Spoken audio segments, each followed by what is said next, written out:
It's me and David Bowie. All right, we are live. Have fun. Thank you. Hi. Hello. Hello, watchers. I hope there are watchers. If not, it'll just be me and Jenny talking to each other, which will also be fantastic. Cool. It'll be like our Instagram DMs, but with our faces. Hello, I'm Helena Greer. I'm the author of Season of Love. And today I'm so excited to be here with Love Sweet Arrow, talking to Jenny Holiday about our Christmas books. Jenny has her third Christmas book in a series out. Tell me what day it came out. It came out in October, early October, which was a long time ago now. As you know, I'm a little challenged with calendar items lately. I think it came out October 2nd or whatever's the first Tuesday in October. Mine came out the 11th. So we have had a month / a year. There was an election since then in my country. Indeed.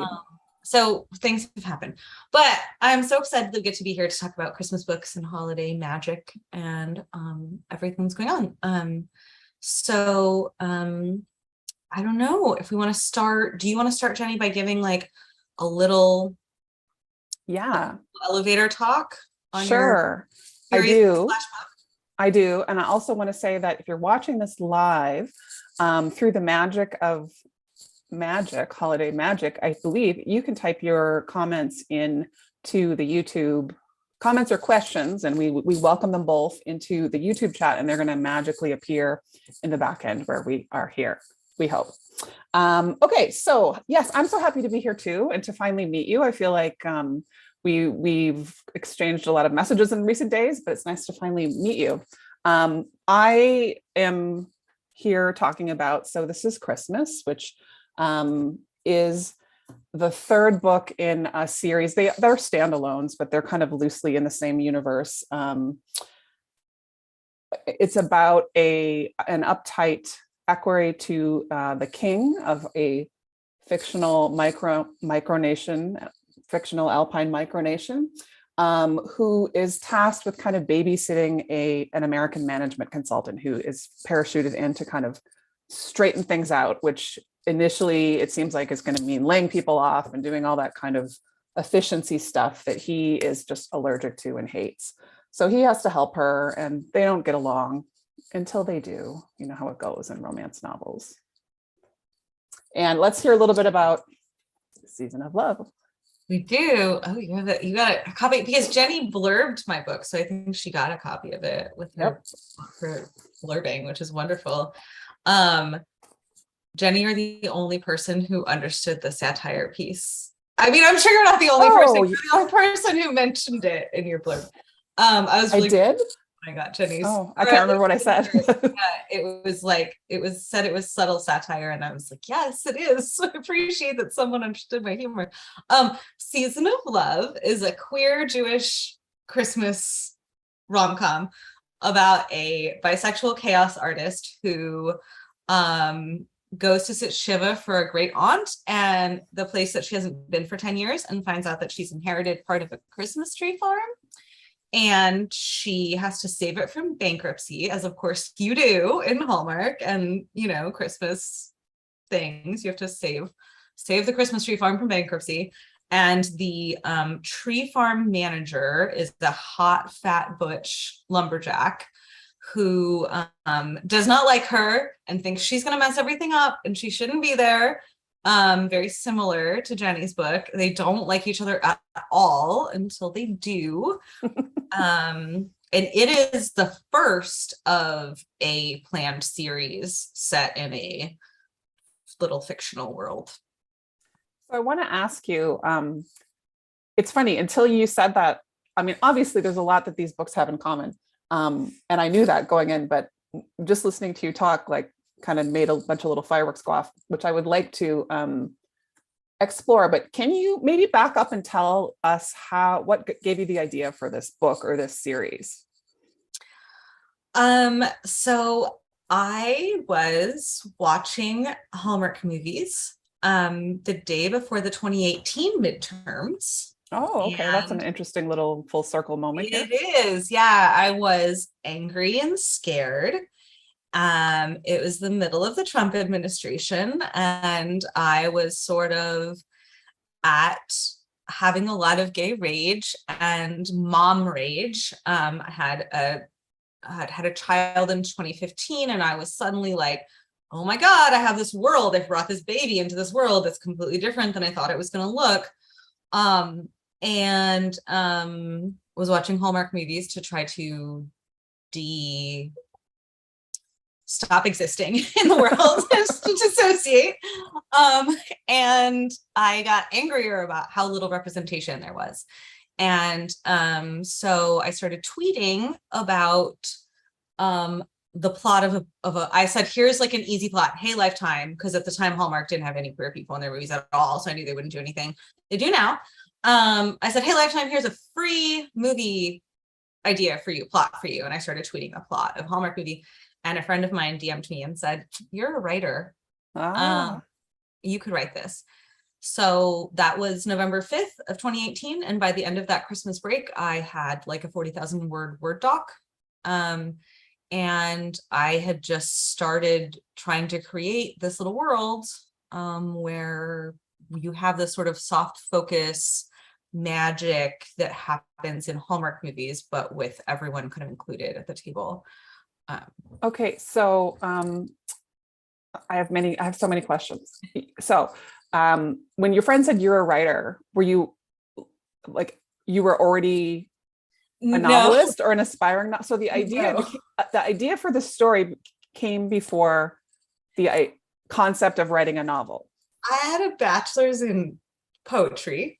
Okay. And I had written poetry all my life. And then I had stopped writing after I got my bachelor's, because I went to grad school for library science. And then I was like starting a career and starting a family and doing all of that adulthood and capitalism stuff. And so I wasn't writing anything, and I had never written a novel.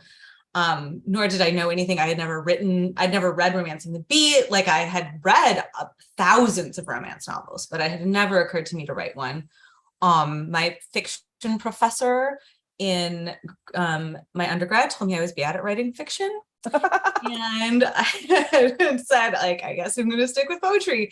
And so, no, the idea came, and I'm a writer, but I had never written a novel before this one. That's such a like lovely story. It kind of adds to the holiday magic of it, because usually you think of the path of a writer as the sort of the striving and the rejection and the wanting to be a writer and writing a bunch of books that go nowhere. I mean, like, I have the book in the drawer myself.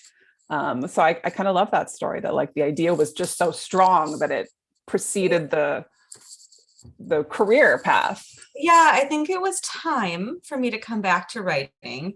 And I think romance was the exact right place for me to come back to, because I loved reading romance. Mm-hmm. I was, a champion of romance as a librarian. And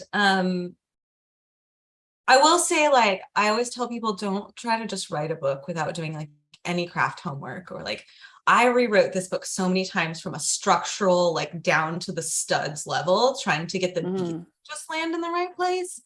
So like, I don't recommend that, because I probably wrote the equivalent of 4 books to write this book. Right. Because there's probably a reason that many of us have the book or books in the drawer that went nowhere. I think about the first book that I queried agents with. I got a lot of requests for that manuscript. So I was good at writing query letters, apparently, but, to a person, it was rejected. And at the time I was just like, either depending on the day, I was just heartbroken, or I was like, what is the matter with these people? And don't see the genius of this book. And, now with the advantage of time, I can understand and thank my lucky stars that book didn't get published, because that would have been like the start and the end. It very much like the reason people have books in a drawer is because it teaches them how to write books. Right. Absolutely. And so then trying to write a second book after that book, I was like, I don't know what I'm doing. I mean, like, I've written a book, it's with my editors, but it was like kind of like I had to, because the magic was, the magic wasn't gone, but that like, I'm going to write a book for the first sort of rush was gone. And I was like, well, this is a job now, and someone's paid me and I'm under contract. I was going to say, you have signed a legal document guaranteeing the delivery of another book. You do not know how to write a book. I don't recommend that as a way to. So why do you think your fiction professor said you were bad at fiction? Because I love to write dialogue, but I don't care what they're doing. Like they might as well be talking Right. heads space. And I have to go back in and like think about physicality and think about setting and like it's interesting because people who read Season of Love often tell me that Kerrigan's feels very real and very rich, and like the setting as described feels very immersive. And I think I worked really hard on that as I was writing it, because I had this voice in the back of my head that was like, we're bad at descriptive language. All you care about is writing dialogue, which is true. I do. Yeah. I was only asking because I sometimes like I have the romance chip on my shoulder. Not that I feel that I need to defend it, but I sometimes wonder, Sure. like when I hear things like that, I go, oh, that's like some MFA snobbery or something, isn't it? But I mean, sounds like not in this case. No, I was bad at writing fiction. So what's interesting about that is that the fiction that I was trying to write in undergrad was related to my area of academic specialization as a mythologist, which is my dual degree, which is Clytemnestra, who was Helena of Troy's twin sister. And I was like I was trying to write this whole like up-to-date retelling of Clytemnestra's story. So it was very like MFA bougie, like retellings of Greek myths, very niche feminist Greek myths. Right. I was not trying to write romance at the time at all.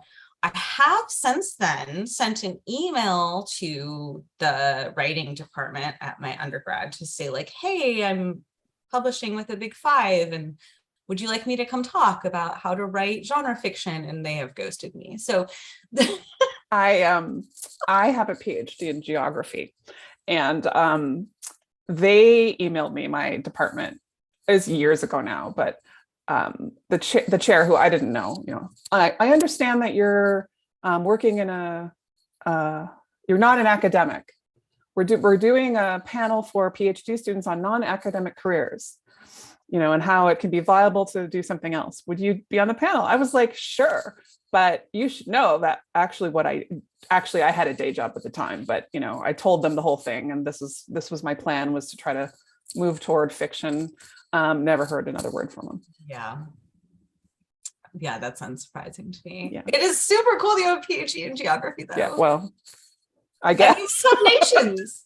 You make up fictional L5 nations. That's true. It wasn't really that kind of geography, but yeah.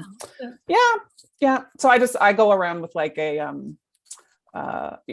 like ready to fight, even though I think like romance is having a mount, like it's coming into its own in terms of like mainstream respectability or whatever that even means. But we could have a whole discussion about illustrated covers and all that stuff. Yeah. But maybe back up and tell people who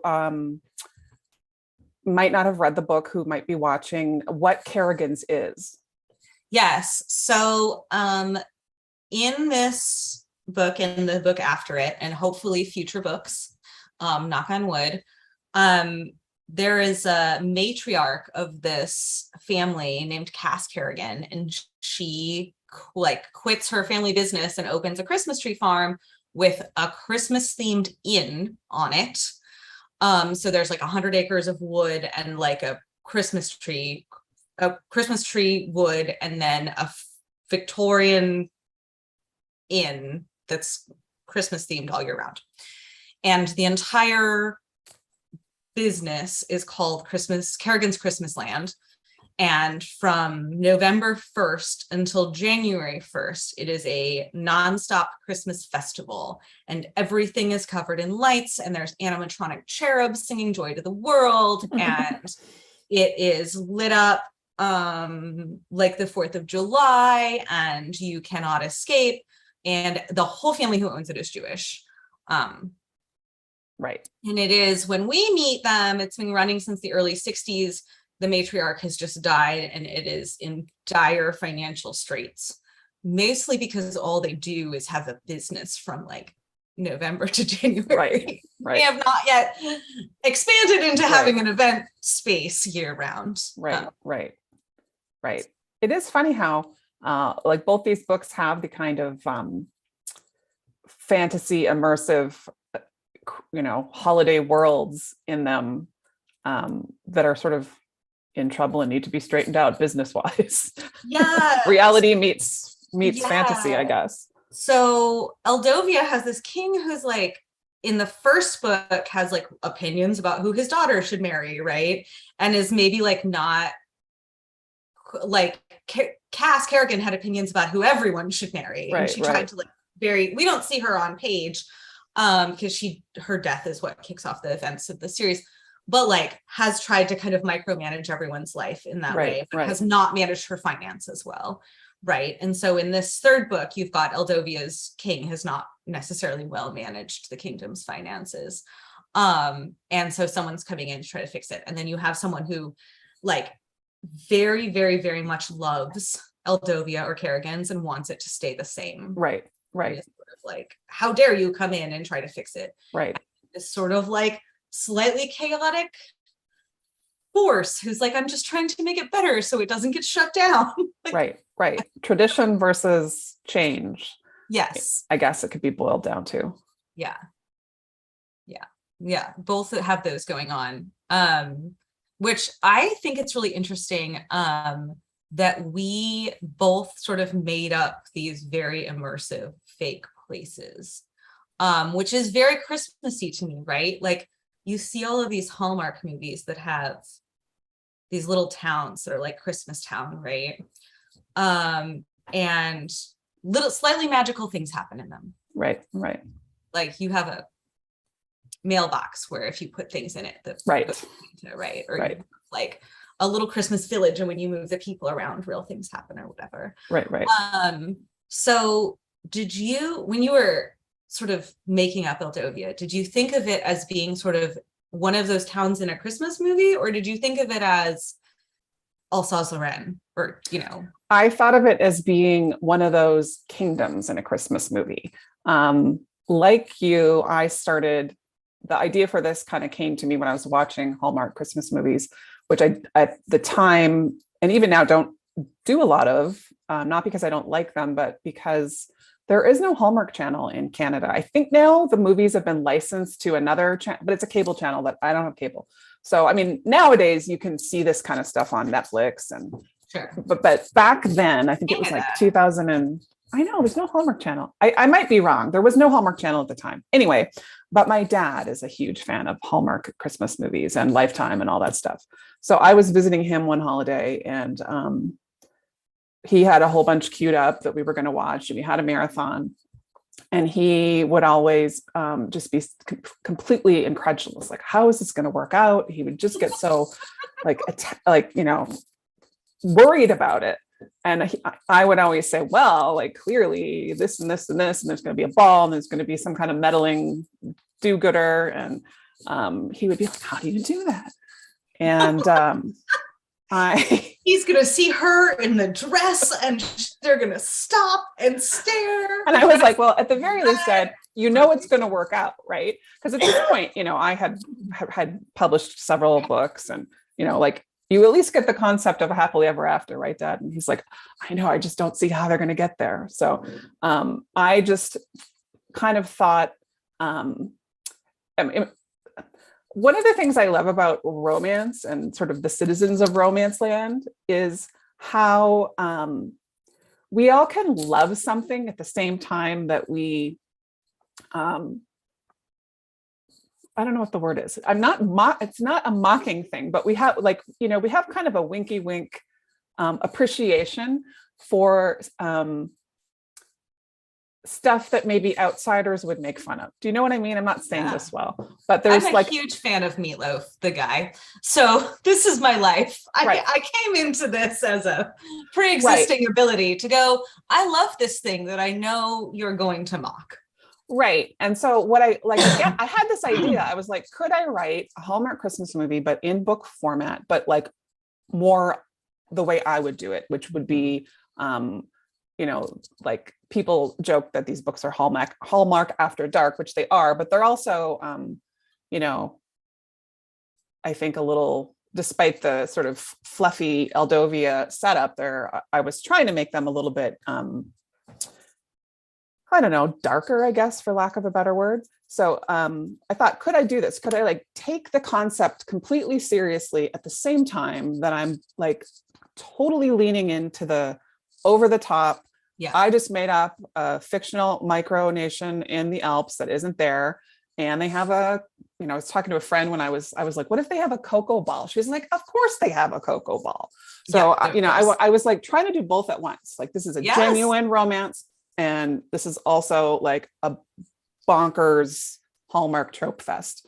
And to see what would happen, it was kind of it wasn't a whim, but like I took it seriously, but I didn't really expect it to sell. I just thought it would be kind of a funny thing to try. So here we are, both with our sort of serious yet subverted tropes. I don't know, like yes, both exist at the same time. Season of Love is exactly that, right? It's like high camp, right? Mhm. They have reindeer races at midnight, Right. and it's like every single possible thing that you could stuff into, like the love interest name is Noelle Northwood. Yes. Like yes. truly, Yes. it is like everything you could stuff in, but it's also like a pretty sad book about grief and trauma and like abuse, Addiction. yeah, and that's because I was trying to do the same thing, right? I was like, how banana pants high camp can I go with this? I was a young queer when But I'm a Cheerleader came out, and I was like heavily influenced by RuPaul, by like using high camp as a way to talk about horrific things like conversion therapy. And also it's like young and gay, so I just watched the movie all the time because there was girls kissing. But like as an artist, I was heavily influenced by like that idea of bringing those two things together. And I think part of what you are doing is you have a princess in the first book, but the later books are about the people who are adjacent to the crown, right? So the second book is about the thwarted fiance, which I love because I've just sent in a proposal to my editor for the thwarted fiance book. Oh, okay. I want to write the icy blonde thwarted fiance book, and I love that you did write your thwarted icy fiance book, who's actually a cinnamon roll, just like, and like an abuse victim, and a man who's like really trying hard to be like a good adult with a lot of baggage. And so, and then the third one is like the attaché to the crown. So you have these, you didn't just like do like younger and younger cousins, right? Right. Or younger and younger princesses. You sort of went out into, and I think that's part of what helps like anchor it. Why did you decide? Were you just more interested in the like external? I wish that I had like a really good answer and that I could tell you that this was some kind of very well thought out plan. Mm-hmm. However, that is not true. I originally conceived of this as just the one book because I thought this is a little bonkers side thing. My agent shopped it around as one book. And the editor who bought it was like, I love it. Can it be 3? And, you know, when you're kind of like a working mid-list author, yes, it can be 3. Yes. So I actually like book 2, when I was writing the partial for book 1, the partial is what you submit, like the, you know, part of a manuscript. Book 2 sort of rose in my consciousness, like fully formed. And this often happens to me, is that like I'm writing the book I'm supposed to be writing, but the next book is what I want to be writing. And I used to call it like cheating on book 1 with book 2. Oh yeah. So I had no, like book 2 is I think better than book 1. It's my favorite book of the series. It's very good. So that was just, just, haven't read it, it's so good. Thank you.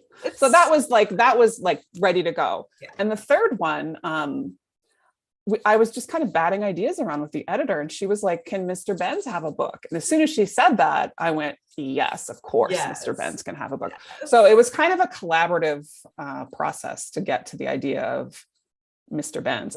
I'm not going to do any more in this. I mean, never say never, but I don't think I'm going to do any more in this series. But I think if I did, I think who should get a book now is it should circle back, and the Cranky King should get a book. Oh my God, he should.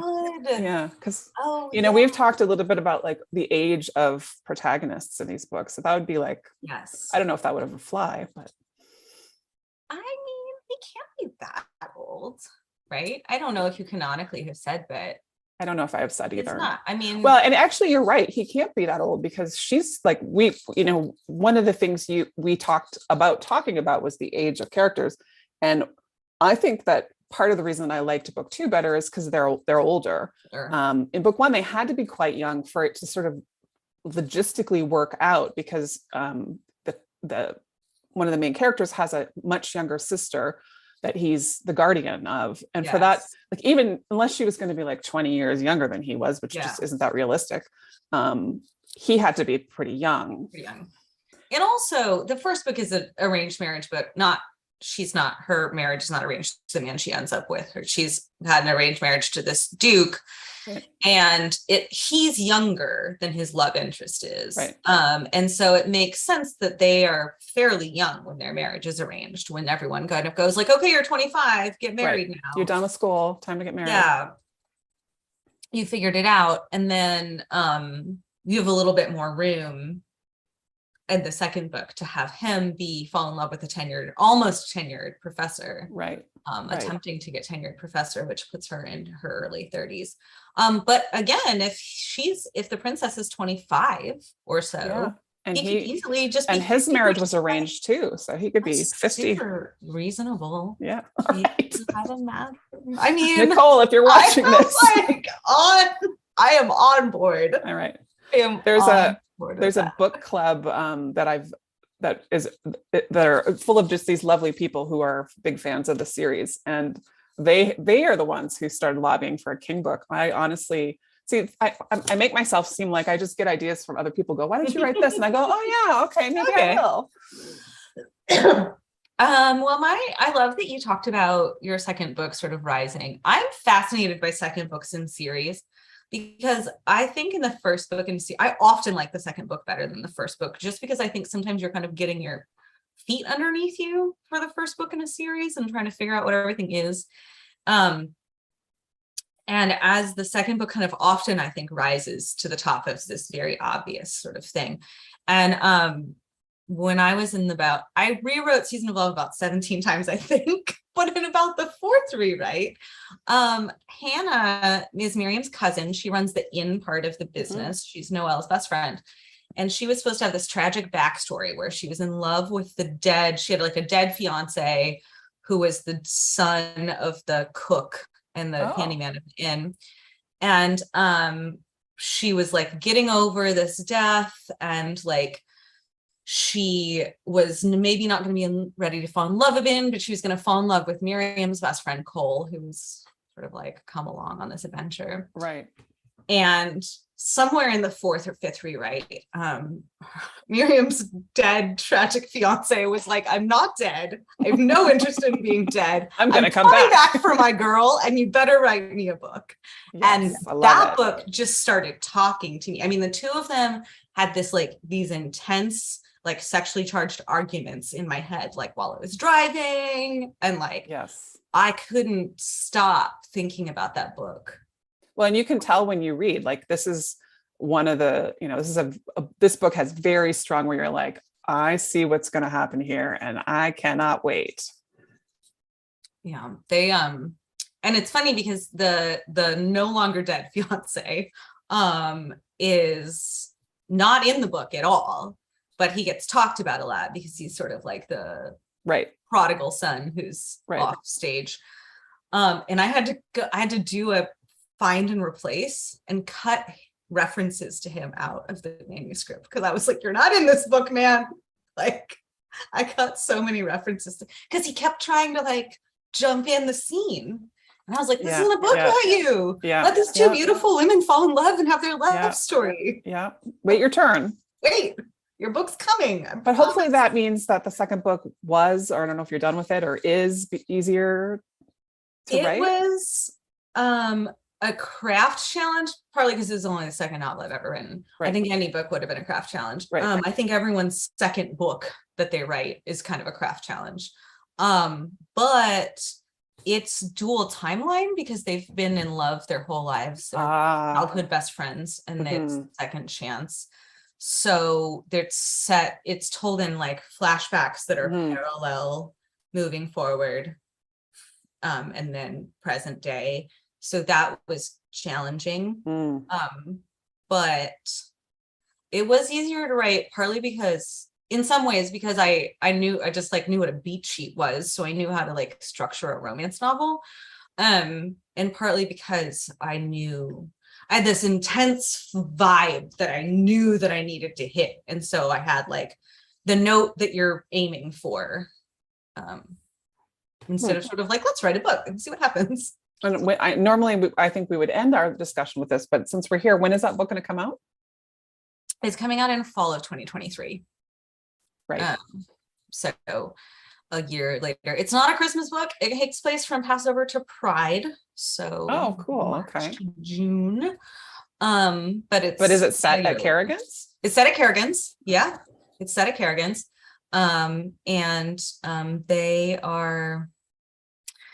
I always say that Season of Love, you wish they would stop talking and start making out.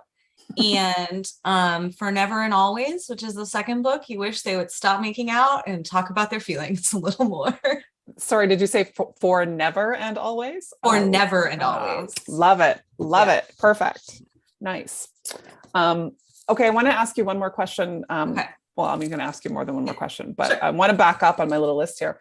So there were a lot of kind of personal Jenny catnip things in this book for me. We've talked about some of them, like the Hallmark holiday tropes. But one thing that I just love, and I don't know, I'm sure it's just me, but is main characters who are artists. Yes. And like she's an Right? influencer too, but like at her core, she's an artist. Why do I love that so much? So Do some psychology on me here. I also love main characters who are artists, and Miriam is not your average. She's not a painter or a sculptor or whatever. She buys old unloved antiques at like vintage sales and junk sales and repurposes them into like really weird art. So I do want to say, like, as a writer, the most fun thing in this book was just coming up with descriptions of the stuff Miriam makes, because I was like, what's more banana pants than the last thing that she made? I love it because there's like an interiority there, like the character is it tells you something about the character, that they've pursued a profession in art, right?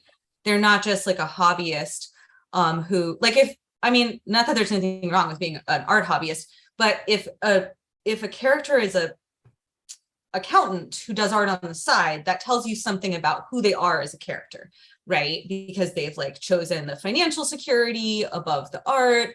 But if a character is artistic and has managed to be successful at that financially, that gives you like so much information, and you already know they're going to be like maybe a little bit quirkier, Right. And someone who kind of marches to the beat of their own drum. And I just feel like there's so much like meaty interiority to an artist, right? Like, where does this come from? Like, let me get into this character and figure out where they make art from. Right. Yeah. I think I agree with all that. And maybe it's like, I don't know. Sometimes I feel like the part of what I love about writing commercial fiction is, like, for me, it's the perfect marriage of creativity, but with pleasant, to me, constraints, like certain, like your book has to be marketable. It has to be Yeah. commercial enough that it can sell and people can buy it if you choose this career path. But I think I kind of idealize the like idea of pure art, which probably doesn't even exist, you know? Like I think I have this kind of desire to experience something that feels more pure than what I'm doing through fiction. And I think there's a scene in Season of Love where Noelle, who loves Miriam's art, like the weirder the better, asks her about it because Miriam is an Instagram and Pinterest influencer who has this following because of her art. And Noelle kind of says, like, you have this like kitschy, cutesy commercial art that you make, and then you don't show people, even your big fans, see, like you have a whole fandom, like your weirdest art. And Miriam's kind of like, I love making kitschy, saleable, marketable art. I enjoyed that process. It's pleasant to me. But she also, like, it's very romantic to her that Noelle wants to see like the weirdest possible version of her. Right. Like, give me the maypole made out of haunted doll heads that you've spray glittered. A real piece of art in the Kerrigan's attic. Noelle wants like the most weird version of the art, the most out there pure art. And I do think that kind of is a really interesting tension of, do you make it saleable, which is, so sort of us writing it onto the page of like, do I make saleable art, or do I make my weirdest, most lit fic art, but without writing writers. Right. Exactly. 100%. The writer here, I mean, I think I have done writer hero wins, but it's not very appealing to me. I don't know why I did that. I don't know about writers. I feel like there's kind of a moment right now in romance where there are, like Beach Read, and like there are some Therese Bahari's first book in her new series, where the woman, oh my God, Therese, I'm so sorry. Okay, the new one is Ghost in Shining Armor, but the one before that is about a romance novelist who like dreams her plots, and then she wakes up and her book has written itself. Oh, then nice. She starts co-dreaming with the love interest. Oh my gosh. It's very hot and very great. You should read it. I can't remember the name. Awesome. No, I'll check that out. So, tell me about what your writing process, like, anything from like, what is the typical day, but also like, do you write a draft in a linear way? I mean, maybe this isn't a fair question since, as you said, you did 17 versions of this because this was your first book, but. And then, so I've now turned in For Never and Always, and have drafted a couple of other things or like proposals. So I have a little bit more of an idea. I have to do a lot of those. I think of them as sort of like writing ritual setup stuff that maybe better writers than me don't have to do, but I have like a Pinterest board, and like I have to face cast the character for me to be able to hear their voices. I have to like know what a famous person they look like, because I'm a little bit face blind and I just can't like get my head around a character until I can kind of look at them. I have to do a Pinterest board of their clothes. It's really important to me to know what characters wear, because I'm obsessed with clothes, and so it really is important to me to know what characters wear. And then I have like a playlist, and I have a candle that smells like the whatever. Like I sort of, just to kind of try to make the voice consistent, right? To get into that book that's different from other books. And then I usually draft like a really sloppy, it's very short. I underwrite a lot. So if my book is going to end up 90,000 words, my first draft is like 40, and then my second draft is 60, and then 80. Wow. And sort of like build out. I think of it as like putting up the walls of a construction site, right? Just like the wooden like framing of the house, so I can see where all the rooms are going to go. And then I start kind of adding on the stucco, and then I add the decorations. And by the time you're done, there's like couches in it. But it's, and I do usually write straight through, because otherwise I have no idea whether or not anyone's emotional arc has gotten anywhere or not. But I also had to go through and add flashbacks to book 2, because the first time I wrote it, there was no flashbacks and it didn't make any sense. So I had to go back in and do a big overhaul. And eventually I hope to not have to big overhaul every single book I write after I write it, but I think that's a like just knowing what you're doing kind of thing. Yeah, I don't know. I like the overhauling process better than the writing process myself. But Are you like an overdrafter? Do you draft in different parts and then put it together and stitch it? yeah, I think I'm like, it's funny. I just love hearing about people's processes because I think I'm exactly the opposite of you in every single way. I don't like when you write a book, people may not know this, but you usually get to a point at some point where you have to fill out some kind of form or questionnaire for the cover art to be done. Or for the marketing. And one of the questions is always like a physical description of the main characters. And I swear to God, half the time I'm like, all right, they want to know like eye color. And I'm like, I don't know. I literally do like a find in my manuscript, like like I might remember it, but I'm not totally sure. And how old are they? Like more than 27, less than 42. Yeah, I don't know. No. I mean, not quite that bad. Usually the age I've had to figure out, but I don't know what I'm like the opposite. People sometimes when you do interviews, they ask like what famous person would play your character. And I should actually do that like after the book is written. I should sit down and do it. But I just blank out. I'm just like, I don't know. I don't really even know what they look like. Even when I answer those questions, it's like I'm face blind only to my characters and I never, but it's not a barrier somehow. And then when I suddenly am forced to articulate it, it's like you're asking me like to do, a complicated math equation. I'm just like, I don't know. I don't know. And I envy you because all my books are too long and then they have to shrink in a way that isn't just like pruning. It's like something has to give, like an entire this is the technical term, an entire thing. Like I put too many things in my books. And one of the things that I'm working on, well, always, but now I'm kind of conceptualizing it. Like, I don't know if she ever said this, but there's this sort of idea that Coco Chanel said, when you go out, look in the mirror and take off one thing, like, don't over accessorize. So I'm trying to like take off one or two things in each book, but I can't seem to just write it without those things. No, it'd be so much easier. Coco Chanel was a Nazi sympathizer, so I'm always like, she was. I mean, I think we should just call her a Nazi because like she collaborated with Nazis to help them. So like at some point there's a fine line, right? Right. But anyway, I'm always like, F you, Coco Chanel, I'm putting more stuff on my body and also in my books.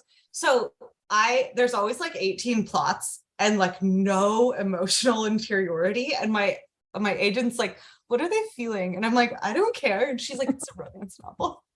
See, I think mine is like, it's almost like it's the reverse. There's like inside jokes and, like they really like zombie movies in one of my books. And it doesn't really have anything to do with anything, but like they like zombie movies. So there's some zombie jokes throughout, or they're watching, they turn on zombie movies after they have sex. But like add in a bunch of those things and it like bloats your book. Yeah. And it's under 20K and you're suddenly like, oh. But I never want to give up the things. But this is how I know who they are as characters. I know. I'm working on a book right now that's like, it's about 120,000 words and it's needs to not be that long. I was writing from a character's perspective and I couldn't get her voice right. And I just went and Googled actresses until I found someone who looked the way that I thought she looked. And I was like, okay, now I can write her voice. Like, oh, that's so cool. I was so stuck. The other character, I like had her voice down to a science. And this one, I was like, I don't know what she sounds like. I don't know how to get into her head. And I was like, who are tall redheaded actresses?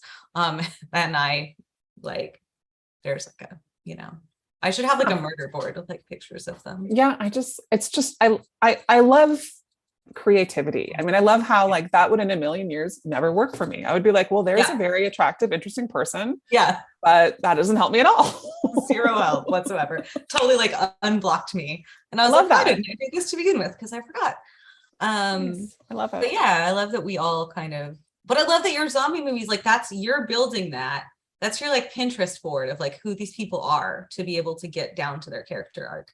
But then once you've like built them into whole, because three-dimensional human beings who fall in love zombie movies and have stuff, right?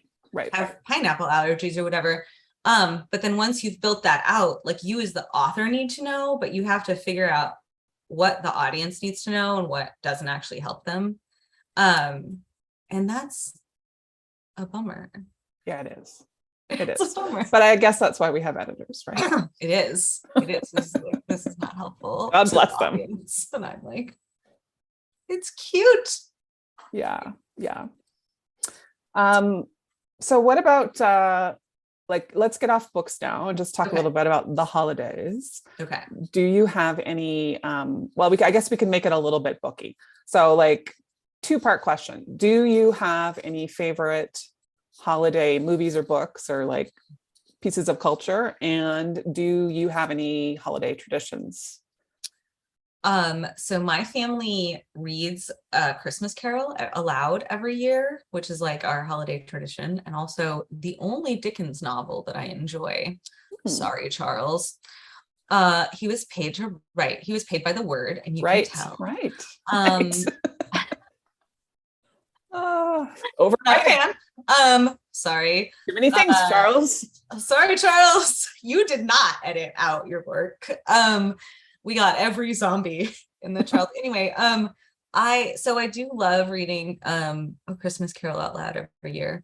That's a favorite tradition. And recently my child has become obsessed with advent calendars. So every year we get more and more advent calendars to open, which is sort of fascinating because it's just like, he's like, okay, we've got like 7 of them like lined up. So that's fun. I'm trying to think of my favorite. There's a movie called The Mistletoe Promise with Jamie King. It's like an old Hallmark movie. Okay. And I'm writing it down. I don't even know who else is in it. Luke McFarlane, maybe? I don't remember who the male lead Okay. is. I got to interrupt you. He is from London, Ontario, where I live. Nice. Yeah. You just like wander around sometimes because he's like from Ontario. I don't think he Not very often. I don't think he's really ever around, but like he went to the like local arts elementary school that my neighbor kids go to. Nice. Luke McFarlane, gay king of Christmas movies. The gay Christmas movie king that we all need. Pride of London, Ontario. Pride of London, Ontario. Mistletoe Promise is about 2 people who make a pact to pretend to be engaged for the holidays, which is one of my favorite tropes in the entire world. And it's like Jamie King at the height of when she was on Heart of Dixie playing Lemon Breland, who I based Tara, the icy blonde fiance, in my book on. And she's like prickly and she's just wonderful. The wardrobe department really obviously does not know what to do with her in that movie. Everything she wears, she's like, what are you wearing, Jamie? Weird. But I just really enjoy it. It's a favorite. I don't know. I have a real soft spot for fake dating. So same. Yeah. What about you? What's your holiday traditions? Well, the one that is a tradition in my family because I force it on them, because it was a tradition in my family growing up, is there is a Christmas Eve on Sesame Street movie from the 70s that we watched. Like I'm old, but I'm not that old. So it was like on VHS. My mom was into it. And we watched it every year. And then I grew up and I bought the DVD. And now I have it on iTunes, and it's delightful. It's Christmas, like it sounds. It's Christmas Eve on Sesame Street. A bunch of little storylines, including a Bert and Ernie Gift of the Magi kind of storyline where Ernie sells his rubber ducky to Mr. Hooper, or trades his rubber ducky to get a cigar box for Bert to keep his paperclip collection in, but Bert trades his paperclip collection to get a soap dish for Ernie's rubber ducky so it won't keep falling in the bathtub. And there's no heterosexual explanation for that. Like that's correct. That's a gay married couple. Well, and if that theory, if you go back and look at this movie and the date of this movie, I mean, it's clearly communicated in this movie that they are a couple spending Christmas together. Clearly, like whatever people saw in the show, they should go watch this. Yeah, because that's Anyway, that's my to favorite. rest in peace, Mr. Hooper. Like, Yes, I make my family watch it now, and they roll their eyes, but it's beautiful art. yeah, it really is lovely. I highly recommend it. It's hard to find, but you can buy it on wherever you buy things. My child watches Home Alone every year, so I'm happy to. I mean, Home Alone is a genius film, but I'm happy to also put in some Sesame Street in there. It's really good. Better morals. And it has good music, and it's just lovely. So that's really the big thing. What else? I haven't read it for a few years, but in recent years I've tried to read. My favorite holiday romance is called A Christmas Gone Perfectly Wrong. Yes. Yes, right? Oh my Cecilia God. Grant. So good. And I don't think so Cecilia Grant is working anymore. I think she quit writing. Yeah, I don't know, because I don't think she's read anything in years. Yeah, I don't know. It is a perfect Christmas novella, isn't it? And that all of her books are so wonderful. Yes, And every single thing. I've read all of them. They're all incredible. Yeah, I for a few years I would reread that. I didn't get around to it last year, but that's another one. And I don't know what else, just the usual like stuff sitting around the tree. Yeah. We used to I for a while I tried, I think it's from Sesame Street. I tried to institute the read aloud The Gift of the Magi, but that only lasted a couple of years. Yeah. My family would sit there like, nobody said anything, nobody like displayed any overt displeasure, but you could just read the room. It wasn't landing. It wasn't landing. Well, when my son was younger, we didn't do Christmas Carol because we just watched Muppet Christmas Carol, which is a brilliant adaptation. It's very true to the original source material, actually. Right. Okay. But now that he's older and can do it a little bit more, we're getting back into it. Every single year, my mother thinks that we do not have a copy of Christmas Carol. She purchases another one. So now I have like a bookshelf of copies. I kind of like that. That's like one of those accidental things that, could become an actual thing. Yeah. You should put that in a book. A lot of copies of Christmas Carol. Yes. All right. I also wanted to ask you, so we talked a little bit about the writing of this book, but this being your debut novel, so what is it like? You've gone from 2 years ago, you were just mad at the TV. And 4 years ago, it was 2018. It was midterms 2018. Right, because it is 2022. It's now 2022. Right. And 2020 didn't just keep going. 18 plus 4, it's 2022. We're laughing because I showed up to this event last night, only to find that it was in fact not last night, but tonight. So with fantastic lipstick on though. So I changed the color today just to pick it up. I am a little bit time challenged in life and in books. It does also feel though like 2020 just kept going for a really long time. True enough. But okay, so I guess it's not so dramatic because it's 4 years instead of 2, but like how does it feel to have your first book out in the world? Process of traditional publishing, when you you get ARCs, a box of advanced reader copies if you're lucky, and you get physical ARCs, which I did, and then but way before the book comes out, hopefully you get a box of finished copies, right, of final copies. And so I had all this incredible deep emotion about this box of advanced reader copies, and then I got final copies and I was like, oh, these are really pretty, but I didn't have a wave of emotion.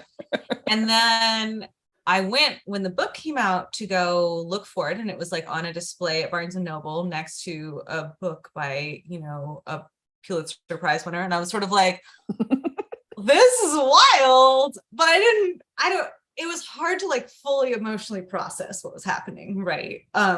Because I quit writing for 12 years. I thought it was kind of something I was done with in my life, and now I'm mad at the world is beautiful and has so it has a whole quote by Ashley Herring Blake on the cover. And I am a school librarian and I teach mock Newbery, and I have taught Ashley's books as mock Newbery titles, right? So like, here's this wild thing that's happening where like, this really important writer, Ashley's gonna laugh at me if she hears this, but like, this writer whose work I really revere has like pull quoted my book, and it's like on displays, and I'll see these videos of like it being face out because it's Christmas right now, and it's like I've walked into a slightly different life, right? Yeah. Like I had this sort of like version of my life where I'd like quit writing and maybe I would take it up again someday and whatever. And I don't think like traditional publishing is such a wild thing, right? So when you're first querying agents, you know, I was like doing all of these Twitter pitch events and like sending query letters out to all these agents, and you mostly get rejected in it. Even if you really, really, really want the book to, if you really want to be a writer and you really want the book to get out, it's such a crapshoot, right? Like it's not really about your talent. It's not really about how good you are at writing query letters. Like it's about like the right manuscript landing with the right agent at the right time, and they don't have anything else like it on their list right then, and they don't, you know, they're open to queries right there. Like there's all of these stars that have to align.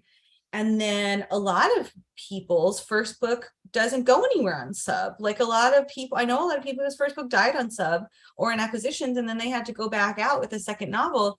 And so the fact that all of those stars actually align, I mean, some of it is because there's just a zeitgeist. Like there's 5 queer holiday books coming out this, right? And so like, I do think mine is good, but I also think like I got really lucky timing wise, because there was this zeitgeist of people wanting to buy queer holiday books. And like, to be super frank, part of it is because I'm a white woman, right? Like I could be a woman of color writing the most brilliant book that had ever been written in human history, and it could have gotten into the slush pile dead because like publishing is a racist business. Like I don't want to just pretend like I wrote this amazing book and it was perfect and everything and it was totally luck. Like some of it was systemic racism, and some of it was timing. And you know, I feel really blessed, but I also sort of feel like, are you guys sure you got the right person on the train for this? Because I don't know. You have a lot of books out. Does it ever stop feeling kind of wild that this is a thing you do for money? Not so far. Okay. Well, it's funny because it feels simultaneously wild and like slightly like I have a low grade sort of panic situation going on all the time because when I moved from Toronto, which is a very expensive city, to London, Ontario, which is a much less expensive city, and basically like deleveraged my life a little bit, so I was able to quit my day job at that point. But the dark side of that is like that the day job is always like looming back here, like, you know, so I feel like I'm in permanent hustle mode. So it's wild to me. But to be totally honest with you, like I had a period of a few years where I was putting out so many books that it burned me out a little bit. And I kind of feel like I sort of lost, like the box of books would come and I would be like, okay, here they are, on to the next. So I've pulled myself back a little bit from that pace. But yeah, it's completely wild to me, like that I get to like do this for a job. You know, like sometimes I'll be on a call with my agent and my editor and the marketing people, and we'll hang up and I'll think like, we just spent an hour talking about like this shit that I just made up because they're going to sell it for money. Like that, like when I think about it like that, it does blow my mind, but I know I got the cover sketches for Never and Always, which are fantastic. Alexandria Bellafleur called it the pansexual panic cover. It is, they both look incredible. Everybody looks amazing, but it's like an artist that I really love. And it looks incredible. And I'm like, these are people who talk to me in my head. Like, well, and that's the thing. I've always had people talk to me in my head my entire life. Like it never went away. And, you know, like it just, never, if I could go back and like tell my childhood self, like, this is actually going to be something that you can do for a job, like I would not have believed it. Oh, I've lost you. One of us is frozen. Oh, there we go. I'm back. Yeah, my son the other day said, "Were you a daydreamer when you were a kid?" And I was like, "Buddy, I Mm, write novels." Like, yeah. I'm a daydreamer right now. Now I just like bust out my notebook and write it down before I forget that brilliant Yes, I title. love that. Yeah. Well, we are kind of running out of time here. I think Marissa will probably be back soon to cut us off. I did want to thank both Love Sweet Arrow for having us. Yes. But I also wanted to just pause for a minute and thank Amanda, who's my publicist at Avon, who organized this all. And Avon is the romance imprint of HarperCollins. Just wanted to mention that people who are watching this might not know that Amanda and her colleagues at HarperCollins are on strike right now. So if that's something that interests you as a reader or an author or anybody who's watching in any aspect of the publishing industry, you can go to HarperCollins Union on any social media, Twitter, Instagram. They're probably on Facebook, but I'm not really active on Facebook. So I'm assuming they're on Facebook. And they have some ideas for what you can do if you would like to help. It's a tough business for editors and marketing people, particularly people who are more junior in their career. So anyway, I just wanted to mention that we're here today because of the work of some HarperCollins staffers who are currently on strike. Yeah, it's a very difficult business. Publishing is making record profits, and the people who edit our books, who make us look good, are not getting paid a living wage for doing it. And so, yeah, we wanted to just say, like, support to the HarperCollins Union and find out more about how to support them. It's really important. Yeah. And now we have an anticlimactic moment where I think we're waiting for Marissa to come back, and